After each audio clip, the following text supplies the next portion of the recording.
এইটো কি চাই আছা? নাই হয় তোমাৰ চাদৰখনৰ বহুত ধুনীয়া লাগিছে। আচ্ছা, থেংক ইউ। এতিয়া ব'লা কিবা ফুৰি আহোঁ। অঁ ব'লা।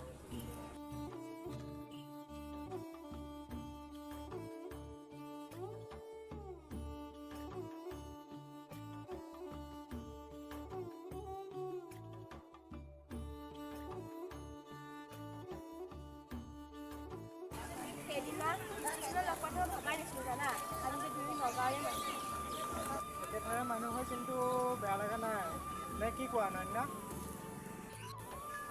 এতিয়া ব'লা কিবা এটা খাই ল'মগৈ। ব'লা, মোক কিন্তু ঘৰত থৈ আহিব লাগিব। ঠিক আছে বাবা, ব'লা।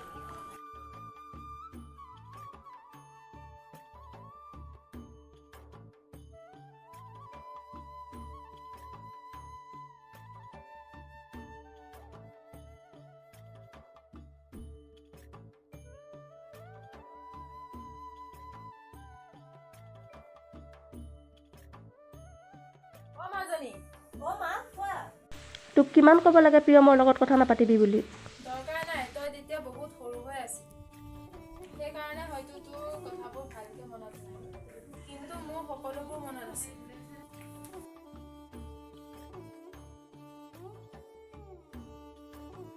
সেইদিনাখন তোৰ দেউতাই শ্বিলঙলৈ যাব বিচৰা নাছিলে, তোৰ বৰদেউতাই মানে প্ৰিয়মৰ দেউতাকে জবৰদস্তি লৈ গৈছিল।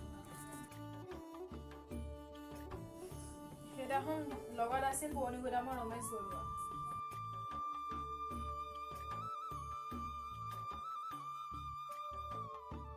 তেওঁলোক দুইজনে মিলি পেলাই তোৰ দেউতাক পাহাৰৰ পৰা পেলাই দিলে।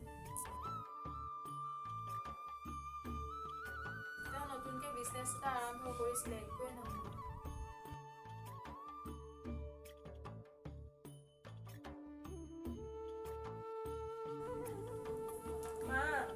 মা, তোমাৰ মাজে মাজে কি হৈ যায় কোৱাচোন?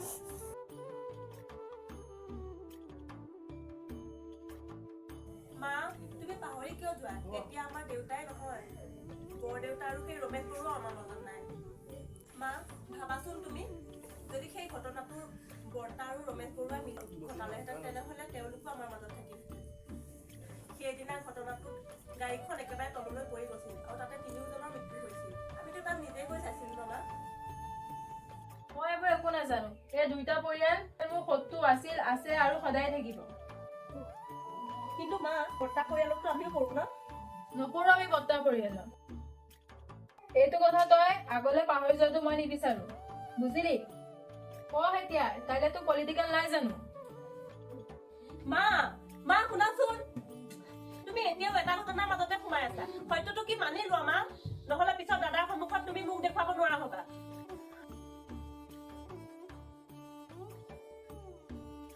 মা, মই কি কৈ আছো তুমি শুনা পাইছানে? মা,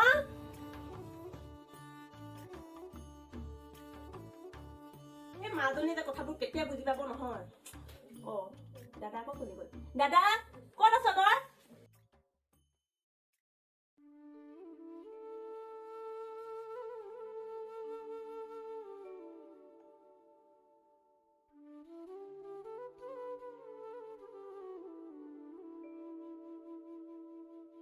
হেল্ল' অনন্যা।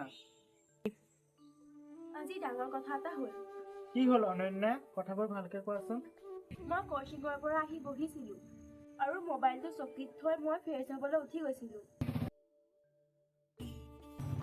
আহি পাই দেখো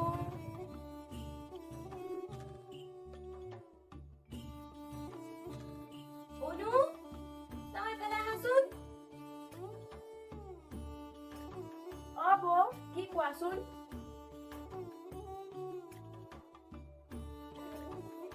এইজন প্ৰিয়ম শইকীয়া নহয়নে? তোমাৰ দেউতাৰ বন্ধু জীৱন শইকীয়া পুত্ৰ যে ব্ৰহ্মপুৰৰ।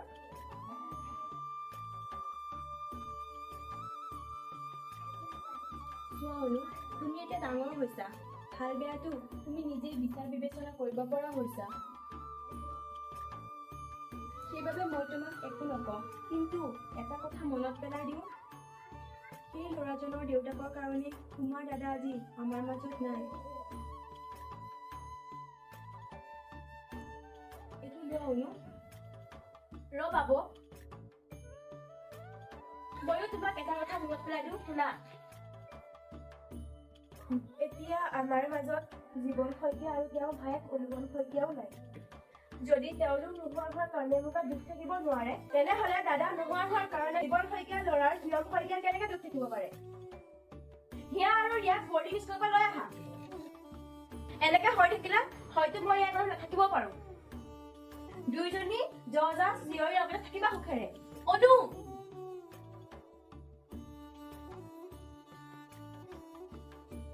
হ'ব দিয়া, তুমি বেছি চিন্তা কৰি থাকিব নালাগে। যোৱা এতিয়া কিবা এটা খাই লোৱাগৈ। মই অলপ পিছত ফোন কৰিম, ঠিক আছে?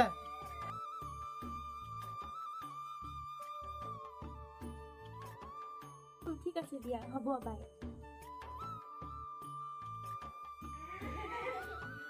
অনন্যা বৰুৱা নামটো মনত শুনা লাগিছে।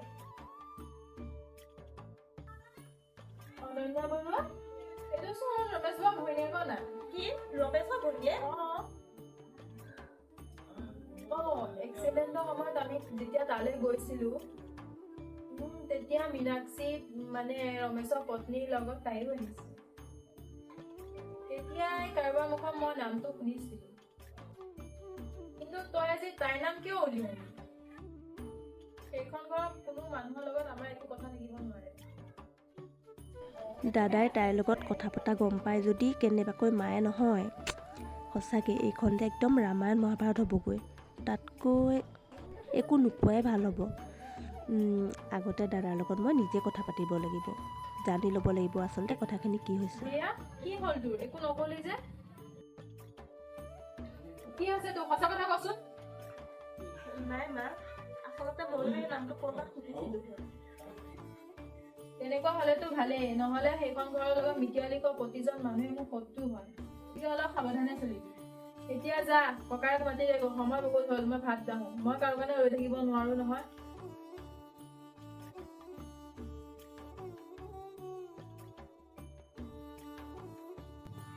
মায়ে মোকেই ইমান খং কৰিছে, দাদাক চাগে আৰু কি কৰিব ঠিক নাই।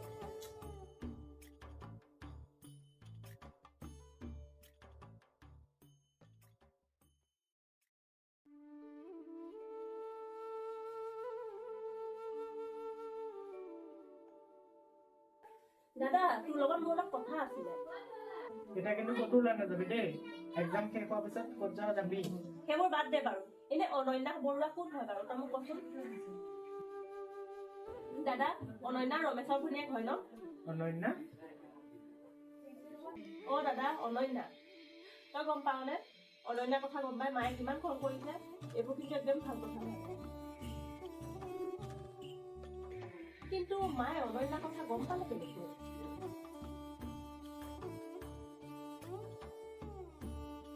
মায়ে বেছিকৈ খং কৰিছে নেকি? আৰু মায়ে কথাখিনি কেনেকৈ গম পালে অকণ জানিবলৈ চেষ্টা কৰিবাচোন।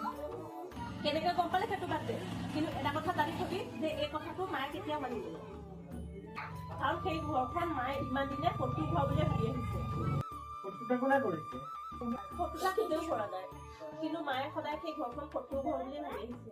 আৰু অনন্যাৰ বৌয়েক মানে এই ৰমেশৰ ৱাইফেও আমাৰ ঘৰখন সদায় শত্ৰু ঘৰ বুলি ভাবি আহিছে। গতিকে তই ভাব নেকি দুয়োখন ঘৰে যে তহঁতৰ এই সম্পৰ্কটো কেতিয়াবা মানি ল'ব, এই সম্পৰ্কটোতে কেতিয়াবা কিবা মান দিব?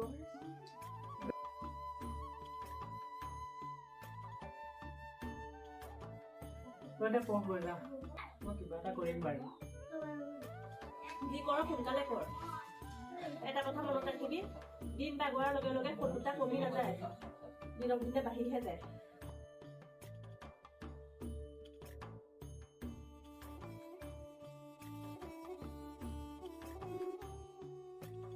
কাৰ লগত কথা পাতি আছা? তোমাক কিয় লাগে?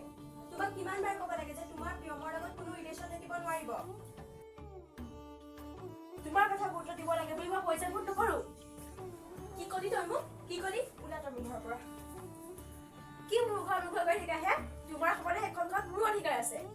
চাওচোন মোক কেনেকৈ কোনে ঘৰৰ পৰা উলিয়াই দিয়ে।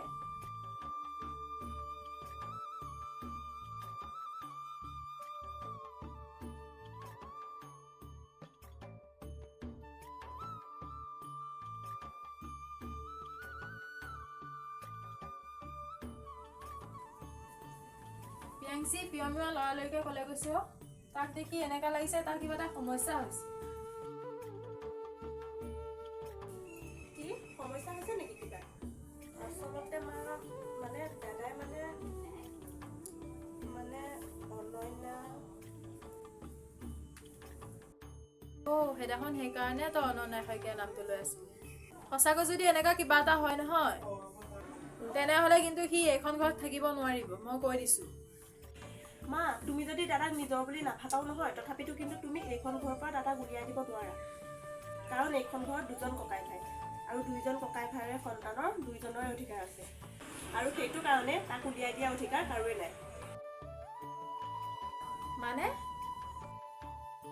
মানেতো চিম্পুল,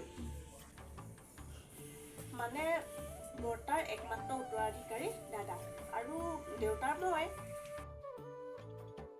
আৰু বৰ্তাৰ সম্পত্তিৰ পৰা দাদাক আঁতৰাই ৰখাৰ অধিকাৰ তোমাৰ নাই। মই আহি আছো ৰবা। ক'ত যাৱ তই? প্ৰিয়াংশী, ক'ত যাৱ তই?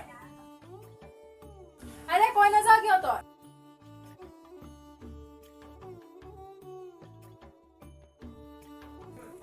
অনন্য, তুমি কিয় আহিছা? তুমি যোৱা, মই হ'ব ঠিক কৰি দিম। যোৱা তুমি, তোমাৰ কাৰণে আজি এখেত আমাৰ মাজত নাই। যোৱা তুমি, গুচি যোৱা মোৰ ঘৰৰ পৰা। আকৌ মোৰ ঘৰ বহাইছো, তুমি বহা।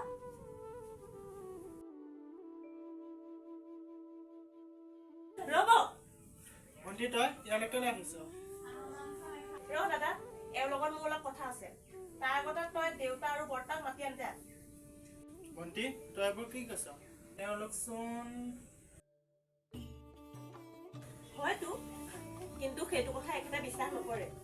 এখেতৰ মতেতো সেই এক্সিডেণ্টটো দেউতা আৰু বৰ্তাই মিলি কৰাইছিল, নহয় জানো মিছেছ মীনাক্ষী বৰুৱা?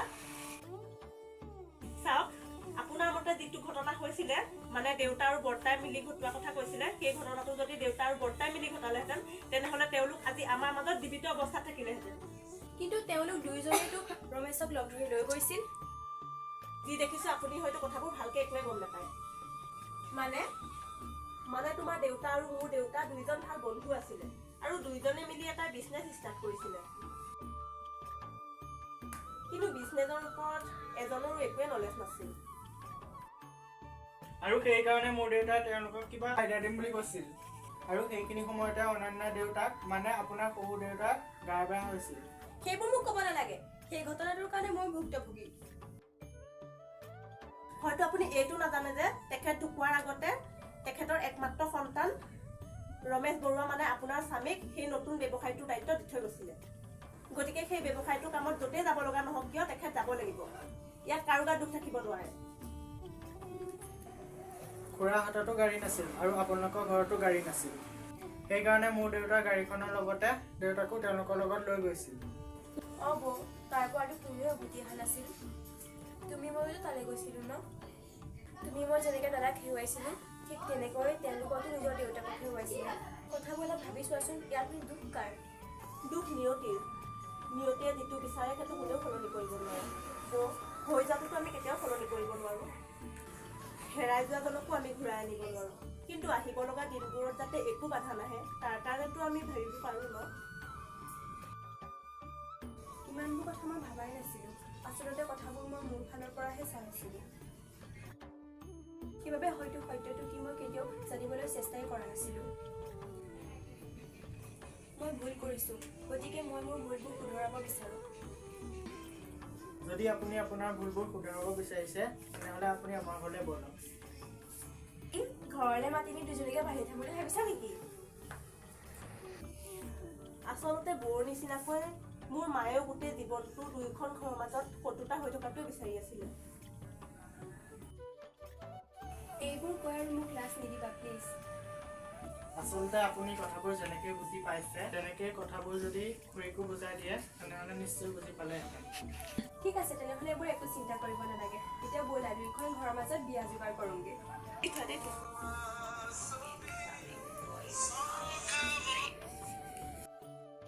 হেল্ল', হয়। হয় নেকি? কোন হ'ব? মই কাইলৈ যাম দিয়ক। ঠিক আছে দিয়ক। কৰিছে সিহঁতৰ পৰীক্ষা শেষ হ'ল যে ৰিজাল্ট দিয়ালৈকে বোলে স্কুল বন্ধ থাকিব সেইকাৰণে দুদিনমানলৈকে মানে ঘৰলৈ লৈ অহাৰ কথা কৈছে ভালেই হ'ল দিয়া সিহঁত বিয়ালৈকে থাকিব পাৰিব বা বিয়াৰ আলোচনা কৰাই নাই তাই আকৌ সপোন দেখিলে